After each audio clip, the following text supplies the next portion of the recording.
Selamat datang saudara-saudari. Sudah beberapa tahun kita belajar perlahan-lahan mengenai penyelamatan Yesus Kristus dan ayat Tuhan. Dan bila kita sudah membuat keputusan untuk menerima penyelamatan Yesus Kristus, hidup kita menjadi baru. Kita selalu mesti mengingatkan diri sendiri dan imbas kembali apa Tuhan telah buat dalam hidup kita. Dalam pelajaran ini daripada Paul Collins mengatakan bagaimana arahan untuk hidup dalam seseorang Kristian, hidup baru ini. Apa hidup baru ini yang kita maksudkan? Bila kita memulakan hidup baru, adalah bila Yesus Kristus yang hidup telah mencari kamu.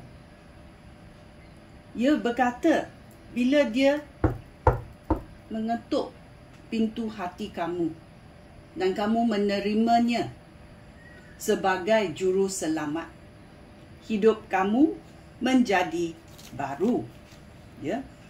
Dalam ayat Tuhan 2 Korintius babak 5 ayat 17 sampai 20 berkata, apabila seseorang bersatu dengan Kristus, orang itu menjadi manusia baru.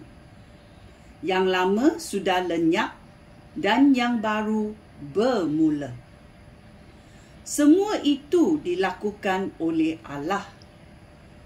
Melalui Kristus, Allah sudah mengubah kita daripada musuh menjadi sahabatnya.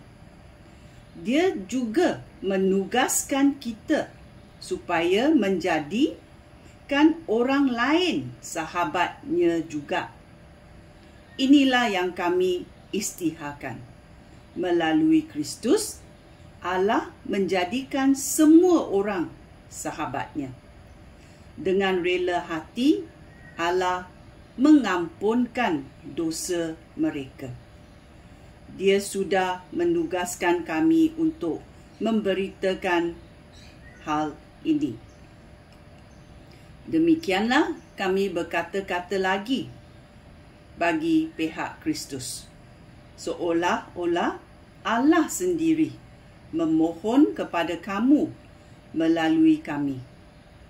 Kami mengesa kamu bagi pihak Kristus supaya kamu membolehkan Allah mengubah kamu daripada musuh menjadi sahabatnya. Bila kita tenggelam dalam tasik atau laut, bolehkah kita menyelamatkan diri kita sendiri? Tidak. Kita tidak boleh. Kita mesti ada orang tolong untuk menyelamatkan kita. Oleh itu, Allah merancangkan Yesus Kristus datang ke dunia ini dalam fizikal, untuk menyelamatkan kita. Menyelamatkan kita dari apa? Daripada dosa. Kerana Yesus Kristus adalah sebahagian daripada Allah. Dia adalah suci. Dia tidak berdosa.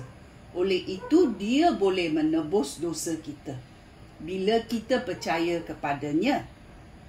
Ini adalah rancangan Allah yang paling sempurna. Paling sempurna dalam hidup kita. Kerana dia mau memberi hidup baru kepada kita. Dia mau roh kita bersekutu dengan roh Allah. Oleh itu, Tuhan merancang untuk menyelamatkan manusia daripada dosa dan daripada kegelapan. Dalam Kolose babak 1 ayat 13 berkata,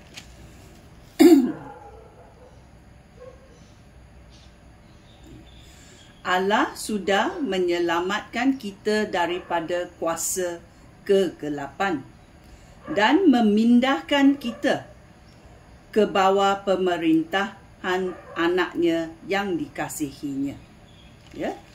So kita tahu kita hidup di dunia ini ada dalam kegelapan. Kerana apa?